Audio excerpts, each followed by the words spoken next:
ஐயா வணக்கம் ஐயா. வணக்கம் மணி சார். அடிப்படை வகுப்பு அறிவிச்சிருந்தீங்க, நல்ல வரவேற்பு இருக்கு.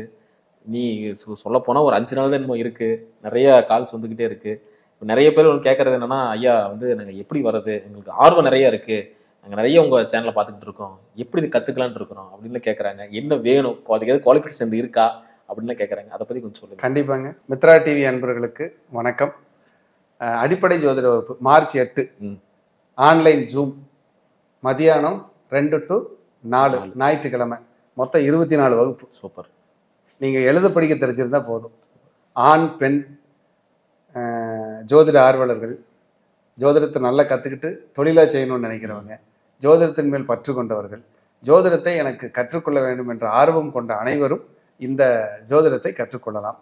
அடிப்படை ஜோதிடம் அஸ்வினிங்கிற நட்சத்திரத்தில் ஆரம்பித்து ஒரு ஜாதகத்தை கொடுத்தா நான் பலன் சொல்லிடுவேங்கிற வரைக்கும் கான்ஃபிடென்ட்டாக உங்களை உருவாக்கிடலாம். அதுக்கான ஒரு அற்புதமான வகுப்பு தான் இந்த வகுப்பு. இதை வந்து ஒரு நல்ல விஷயமா கொடுக்கணும் அப்படிங்கிறதுக்கு என்னுடைய ஆசை. இது ஒரு கட்டண வகுப்பு. அப்போ இந்த வகுப்புக்கு வந்து மார்ச் 8ஆம் தேதி நம்ம ஸ்டார்ட் பண்ண போகிறோம். அதுக்கு முன்னாடி இப்போ முன்பதிவு விறுவிறுன்னு நடந்துகிட்டு இருக்கு. கால்ஸ் வந்து உண்மையிலேயே நிறைய இவ்வளோ ஆர்வமாக இருப்பாங்க அப்படின்னு சொல்லி நான் எதிர்பார்க்கவே இல்லைங்க. அவ்வளோ பேர் கூப்பிட்றாங்க, அவ்வளோ பேர் வந்து சேர்றதுக்கான விருப்பத்தை தெரிவிச்சிருக்காங்க. இன்னும் இது அவேர்னஸ்க்காக மக்களுக்கு இது போய் சேரணும், படிக்கணும். எல்லாம் ஜோதிட கலைங்கிறது வந்து ரொம்ப விசேஷமான கலை, ஒரு அற்புதமான கலை. அப்போ இதை வந்து ரொம்ப ஆத்மார்த்தமாக அற்புதமாக அடிப்படையை வந்து ஒரு உயர்நிலை மாதிரி. கண்டிப்பாக நீங்கள் ஜாதகத்தை எடுத்து எனக்கு எதுவுமே ஜோசியத்தில் தெரியாது சார், நான் கற்றுக்கணும்னு ஆசைப்பட்றேன் அப்படின்னா அஸ்வினிங்கிற நட்சத்திரத்தில் ஆரம்பித்து 27 நட்சத்திரம், 12 கட்டம், ராசி கட்டம், 9 கிரகங்கள், 108 பாதம் மற்றும் ஜோதிடத்தில் பேசிக்கில் நீங்கள் என்னவெல்லாம் தெரிஞ்சுக்கணும், எப்படியெல்லாம் நம்ம பலன் சொல்ல முடியுமோ அதுக்கெல்லாம் நல்ல ப்ராக்டிஸ் கொடுத்து உங்கள் சந்தேகங்களுக்கும் நாங்கள் தீர்வு கொடுத்து நல்லபடியாக அந்த வகுப்பு கொண்டு போகிறதுக்கான எல்லா முழு முயற்சியிலும் தயாராக இருக்கிறோம். நீங்கள் செய்ய வேண்டியது உங்களுக்கு ஆர்வமும் ஜோதிடத்தை பற்றின புரிதலும், எழுத படிக்க தெரிஞ்சிருந்து அது புரிதலோடு நான் கலந்துக்கிறேன், எனக்கு பிடிச்சிருக்கு, ரொம்ப பிடிச்சிருக்கு அப்படிங்கிறதையும் நீங்கள் தெரிஞ்சுக்கலாம். இதில் நம்மளுடைய பூர்வ புண்ணியம், பலன்கள் எப்படி இருக்குது, கர்ம வினைகள் ஏதாவது இருக்கா, எதனால் இது நடந்துச்சு, எந்த தோஷங்கள் ஏதாவது ஒளிஞ்சிக்கிட்டு இருக்கா, ஏன் நமக்கு குடும்பத்தில் 4 பேர் 4 ஜாதகம் இருக்குன்னா ஏன் எங்களுக்கு மட்டும் இப்படி நடந்துக்கிட்டு இருக்குங்கிறது எல்லாமே நீங்களே உங்களுக்குள்ள ஜாதகத்தை ஆய்வு பண்ணி பார்த்துக்கிறதுக்கான எல்லா சூட்சமங்களும் உங்களுக்கு கையில் கிடைக்கும். எல்லாரையும் நான் வகுப்புக்கு அன்போடு வரவேற்கிறேன். இது ஒரு கட்டண வகுப்பு தான். வகுப்பில் எல்லோரையும் நான் கண்டிப்பாக சந்திக்கிறேன். நல்லபடியாக உங்களுக்கு இந்த கலையை கையில் கொண்டு போய் சேர்க்க வேண்டியது என்னுடைய பொறுப்பு. சிறப்பு. நிறைய இல்லத்தரசிகளை கொஞ்சம் அதிகமாக ஜாயின் பண்ணி அதிகமாக வர்றாங்க, அதிகமாக ஜாயின் பண்ணியிருக்காங்க. கண்டிப்பாக நல்ல நம்ம ரொம்ப சந்தோஷம், மகிழ்ச்சி. கண்டிப்பாக நல்லபடியாக இந்த இது இருக்கும், இதில் எந்த மாற்றம் இல்லை. இது ஒரு லக்கு இந்த பீரியடு. ஏன்னா மறுபடியும் இது வந்து கொஞ்சம் நடத்துகிற ஐடியா இப்போ இல்லை. ஆமாம், நீங்கள் இப்போ சொன்னதே முன்னாடி பார்த்தீங்கன்னா 2 வருஷம் முன்னாடி தான். ஆமாங்க. இப்போ மறுபடியும் அடிப்படை போட்டுக்கிறோம். இனி அடுத்தது 1 வருஷமோ 2 வருஷமோ ஆகலாம். அதனால் விருப்பம் இருக்கிறவங்க சேர்ந்து படிங்க. ஏன்னா எனக்கு வந்து வகுப்பு எடுக்கிறத விட இந்த கிளைண்ட் நிறைய இருக்காங்க, என்னால் பார்க்க முடியல. அதனால் வகுப்புங்கிறது வந்து ரொம்ப ரேராக தான் நம்ம பண்ணுற மாதிரி இருக்குது. இதை வந்து பயன்படுத்திக்கிங்க அப்படின்னு சொல்லி எல்லோரையும் இருகரம் கூப்பி வரவேற்கிறேன். வருக வருக. நன்றி. வாழ்க வளமுடன். நன்றிங்க. நன்றி.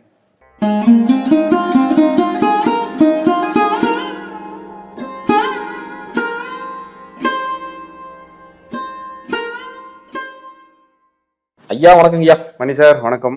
வணக்கம். இன்னைக்கு நம்ம பார்க்கக்கூடியது கடகராசி. ஸோ கடகராசிக்கு என்னன்னா உழைத்தும் உயர்வில்லை, ஒரு வெளிச்சத்துக்கு வர முடிய மாட்டேங்குது அப்படின்னு நினைச்சிட்டு இருக்கு நேர்கள் நிறைய பேர் இருப்பாங்க. ஸோ அவங்களுக்கான ஒரு பதிவு தான் பார்த்துட்டு வந்துட்டு இருக்கோம். அந்த வகையில் இந்த கடகராசிக்கு கர்மா எங்கே ஒளிஞ்சிருக்கு, என்ன செஞ்சா விதியை மாற்றலாம் அப்படிங்கிற விஷயத்தை கொஞ்சம் சொல்லுங்க ஐயா. கண்டிப்பாக. மித்ரா டிவி அன்பர்களுக்கு என் அன்பான வணக்கம். மேசம், ரிஷபம், மிதுனம் சக்கப்போடு போடுது. ஆமாங்கய்யா. நல்ல கண்டென்ட் கொடுத்தோம் நம்ம கிளைண்ட்டுக்கு, நம்ம சப்ஸ்கிரைப் லாஜிக்காக கொடுத்துருக்குறோம். அதான் மெயின். சும்மா வாய்க்கு வந்தது பேசலை. என்ன லாஜிக்கு, எங்கே தப்பு நடக்குது, எதை சரி பண்ணால் சரியாகும்னு பேசியிருக்கிறோம். இன்னைக்கு கடகம், கண்டிப்பாக 4வது ராசி.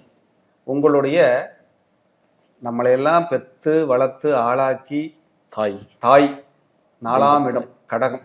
அந்த அன்னையை இந்த நேரத்தில் நினச்சிக்கணும்.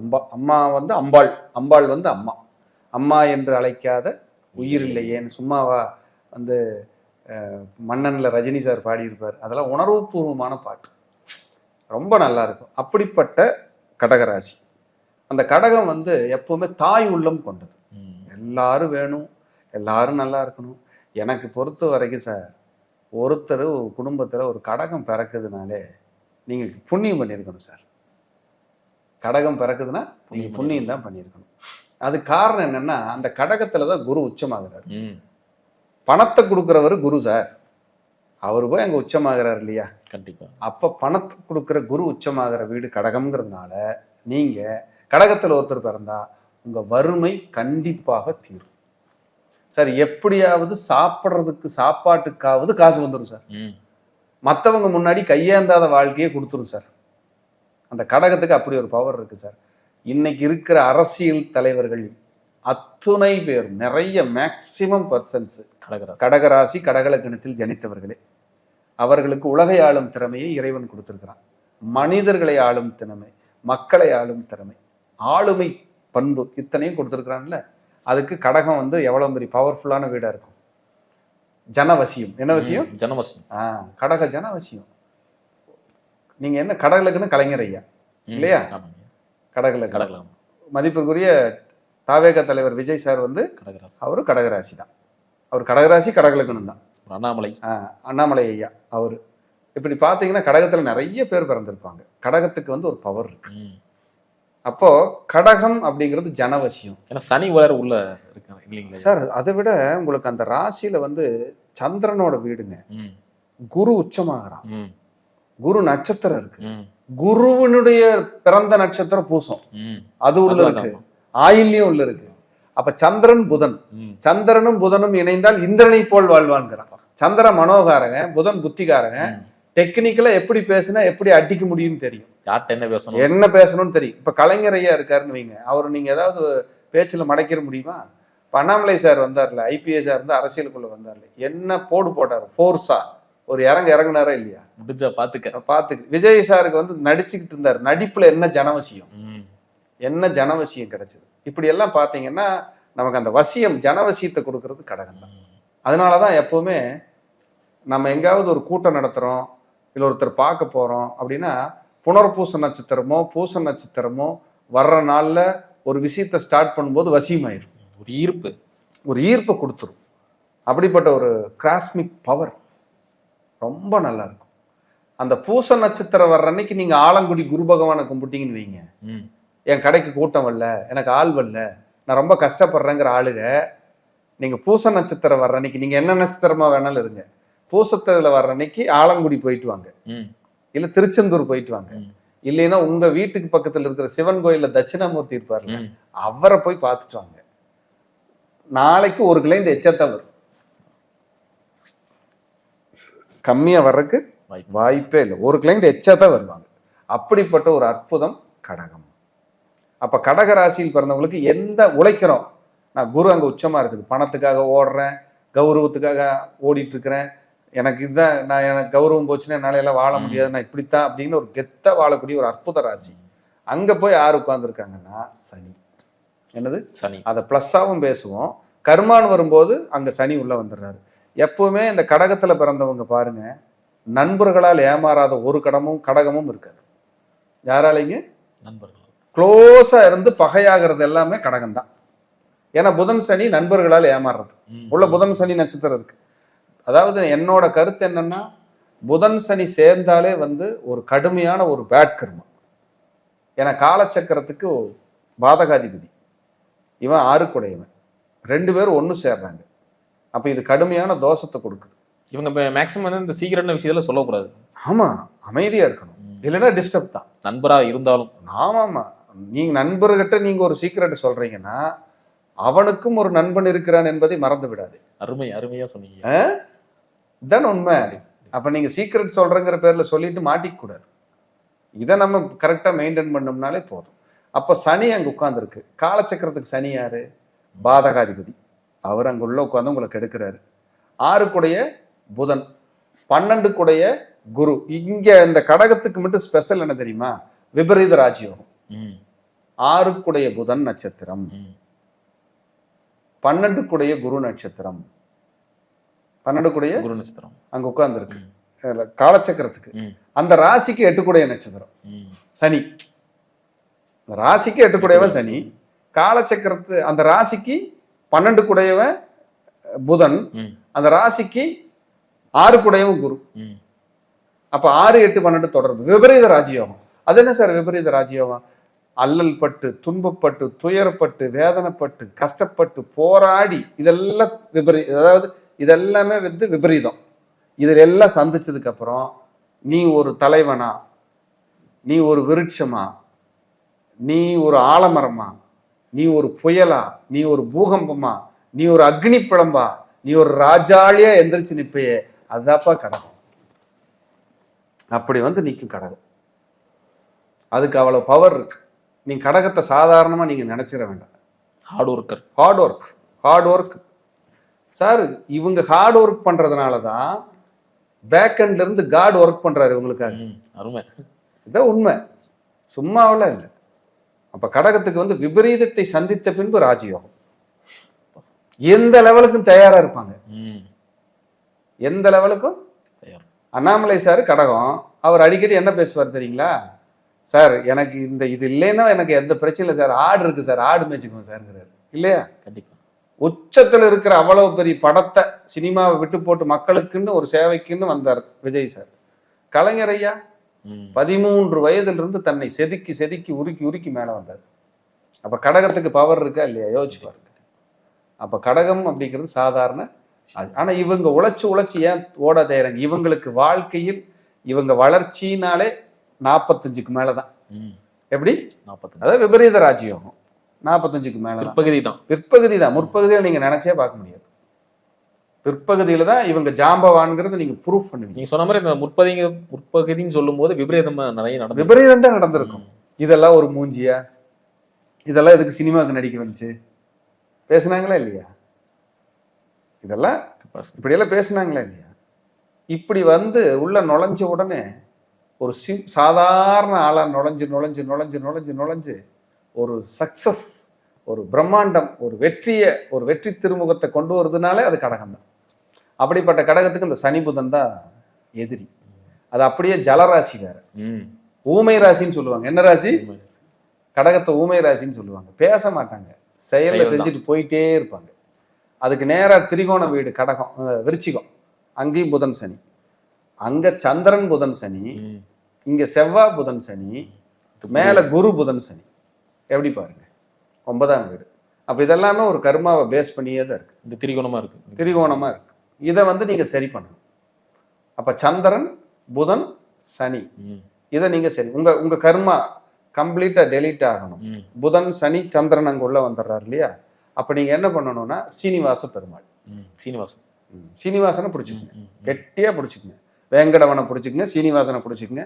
இங்க செவ்வாய் சனி புதன், இங்க வெங்கடாச்சலபதி, இங்க வெங்கடாச்சலபதி. குரு புதன் சனி எங்க? மீனத்துல, அங்க குருவாயூரப்பன். அப்போ குருவாயூரப்பன், சீனிவாச பெருமாள், வெங்கடாச்சலபதிய வருஷத்துல ஒரு ட்ரிப், குருவாயூருக்கு ஒரு தடவை, திருப்பதிக்கு ஒரு தடவை, குருவாயூருக்கு ஒரு தடவை, திருப்பதிக்கு ஒரு தடவை போயிட்டு வந்து பாருங்க. திங்கட்கிழமை திருப்பதி போங்க, புதன்கிழமை குருவாயூர் போங்க. உங்க வாழ்க்கை மாறும். உங்க கர்மா குறைஞ்சு உங்க உழைப்புக்கான மதிப்பு கிடைக்க ஆரம்பிக்கும். உங்க உழைப்புக்கான வெற்றியை நீங்க பார்க்க ஆரம்பிச்சிருவீங்க. வளர்ச்சியை நோக்கி கண்டிப்பா பயணிப்பீங்க. சொல்லும் போது உடல் சிலாய்க்கிறது, சிலிர்க்கிறது. ஒவ்வொரு பூச நட்சத்திரத்துக்கும் குருவை போய் பாருங்க, தட்சிணாமூர்த்தி போய் பாருங்க. உங்க வாழ்க்கை மாறும். உங்க வளர்ச்சியை நோக்கி நீங்க 100% பயணிப்பீங்க. இவங்களுக்கு வந்து கலாச்சாரம், ஆச்சாரம், அனுஷ்டானம், தன்மானம், தன் நாடை நேசிக்கிறது, மக்களுக்கு ஏதாவது செய்யணும்னு நினைக்கிறது, நம்பியவங்களுக்கு ஏதாவது செய்யணும்னு நினைக்கிறதெல்லாம் நிறைய இருக்கும். இவர்களை நம்பிக்கெட்டவர்கள் இல்லை. அதான் உண்மை. நீங்க கடகத்தில் உங்க நண்பர்களெல்லாம் எடுத்து பாருங்க, இருக்காங்க. அவங்க கஷ்டத்தை சுமப்பாங்களே ஒழிய நமக்கு கண்டிப்பா அவங்க துரோகம் பண்ண மாட்டாங்க. அப்படி துரோகம் பண்ணியிருக்காங்கன்னா வேற வேற கிரகம் எங்காவது இருக்கு, அதுக்கும் வந்துடக்கூடாது. எனக்கு எவ்வளவு துரோகம் நடந்திருக்கு தெரியுமான்னு போன் போட்டக்கூடாது. அதுக்கு சுயஜாதத்தை பார்க்கணும். ஏன்னா இது பொது பலன், இது பொது பலன் தான். மறுபடியும் சொல்ல விரும்புகிறேன். அப்போ இந்த பொது பலனை வச்சுட்டு நீங்க பரிகாரம், கர்ம வினையை தீர்க்கறதுக்கான ரெமிடிஸ் கொடுத்துருக்கணும். இது யாரும் தரமாட்டாங்க, ஜாதகம் பார்த்தா தான் கொடுப்பாங்க. கண்டிப்பா நீ என்கிட்ட வந்து பாரு முதல்ல, அப்புறம் தான் உனக்கு இதுக்கான தீர்வு நான் கொடுப்பேன். எனக்கு அதெல்லாம் நோக்கம் இல்லை. என்னை நம்பி சப்ஸ்கிரைப் பண்ணியிருக்காங்க 1,60,60,000 பேர். என் மித்ரா டிவிக்காக. வராகி ஜோதிடத்துக்கு 2.5 லட்சம் பேர் சப்ஸ்கிரைப் பண்ணியிருக்காங்க. என்னோட சப்ஸ்கிரைபர்ஸ் 4 லட்சம் பேர் இருக்காங்க. எவ்வளவு? 4 லட்சம் பேர். நான் அதுக்கு ஒரு நன்றி செலுத்தணும்னு நினைக்கிறேன். அதுக்கு தான் என்கிட்ட ஜாதகம் பார்த்தாலும் பார்க்கலினாலும் நான் நிறைய மக்களுக்கு பரிகார முறைகள், எளிய பரிகாரம், வழிபாட்டு முறைகளை கொடுத்துட்டு இருக்கிறேன். எத்தனையோ பேர் சார் குலதெய்வத்துக்கு அந்த தேங்காய் விளக்கு போட்டு பயனடைஞ்சவங்க 1000 பேர் சார். டெய்லி 10 ஃபோன் வருது சார், 50 மெசேஜ் போடுறாங்க. நேற்று ஒரு அம்மா தருமபுரியிலிருந்து போடுறாங்க, அந்த விளக்கு போட்டதுனால எங்கள் பூர்வீகமாக இருந்த எங்கள் சொத்தை விற்க முடியாமல் இருந்த கஷ்டத்தில் இருந்தேன், நான் அதை விற்றுட்டேன், நான் இப்போ ரொம்ப நல்லா இருக்கேன், நீங்கள் தான் காரணம், உங்கள் பரிகாரம் தான் காரணம். அந்த அம்மா யாருன்னு எனக்கு தெரியல, வாய்ஸ் நோட் போட்டிருக்கிறாங்க. டெய்லியும் குறைஞ்சது 10 பேராவது வாழ்த்துறாங்க. அது என் தலைமுறையை காக்கும். எனக்கு கிடைச்ச சன்மானம், பணம், பொருளாதாரம் எல்லாமே அந்த வாழ்த்து தான். அதுக்கப்புறம் என் வாழ்வாதாரத்துக்கு வாங்குற ஃபீஸ் எனக்கு போதும். நான் அதை பண்ணு இதை பண்ணுன்னு யாரும் கைட் பண்ணுறதில்ல. பரிகாரங்கிற பேரில் யாரையும் போட்டு உரிச்சு தொங்க விடுறதில்ல. எங்கேயோ போய் யாராவோ பார்த்து பண்ணிக்கிங்க, எனக்கு அதுக்கு சம்மந்தம் இல்லை. நான் கைட் பண்ணுறது கோயில், இறைப்பரிகாரம், சில தாந்திரிக முறைகள். அதாவது ஒரு விளக்கேற்று, ஒரு கற்பூரம் வச்சுக்கோ, கொஞ்சம் உப்பு போட்டு கண்ணாடி ஜாரில் வச்சுக்கோ, மஞ்சள் ஒன்று கையில் கட்டிக்கோ, ஏலக்காய் ஒரு 4 பர்ஸில் போட்டு வச்சுக்கோ. இதெல்லாம் தன ஆகர்ஷணம். தன ஆகர்ஷணம் இதெல்லாம் நமக்கு ஒரு ஆகர்ஷணத்தை பண்ணுதுங்கிறதுல மாற்றுக்கிறதுக்கு இடமே இல்லை. அதனால தான் அந்த படிப்பு வராத குழந்தைகளுக்கு ஹயக்ரீவருக்கு ஏலக்காய் மாலை போட்டு இன்னைக்கு 60% இருந்த ஸ்டூடெண்ட் எல்லாம் 85-90 வாங்கியிருக்காங்க. இதுக்கு சாட்சியே இல்லை. ஒரு 1000 பேர் சாட்சி கொண்டு வந்து நிறுத்தலாம். அத்தனை பேர் நல்லா இருக்காங்க. இதெல்லாம் பண்ணிக்கிங்கன்னு தான் நான் பேசிகிட்டு இருக்கிறேன், கத்திக்கிட்டு இருக்கிறேன். நல்லா இருங்க எல்லாரும். என்னோட கருத்து அதுதான். கொஞ்ச நாளைக்கு இருப்போம் சார், ரொம்ப நாளைக்கெல்லாம் இருக்க மாட்டோம்.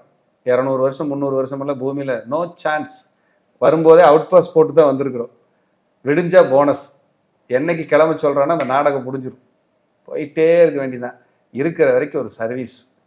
நாம் இல்லாதப்போ நம்மளை நினச்சி மக்களுக்கு ஒரு சந்தோஷம். இவன் இருந்திருந்தா நல்லா இருந்திருக்குமே. நம்ம வாழும்போது யாருக்கெல்லாம் சிரிக்க வச்சிருக்கிறோமோ அவன் தான் நம்ம இல்லாத போது அழுவான். தானே உண்மை? அப்படி நன்றி கடனோட நம்ம வாழணும் அப்படிங்கிறதா என்னுடைய ஆத்மார்த்தமான கருத்து. மக்களுக்கு சொல்ல விரும்பிக்கிறேன். மீண்டும் ஒரு நல்ல பதிவில் அடுத்த சிம்மராசிக்கு பார்ப்போம். கண்டிப்பா. நன்றி, வணக்கம். நன்றி. வாழ்க வளமுடன்.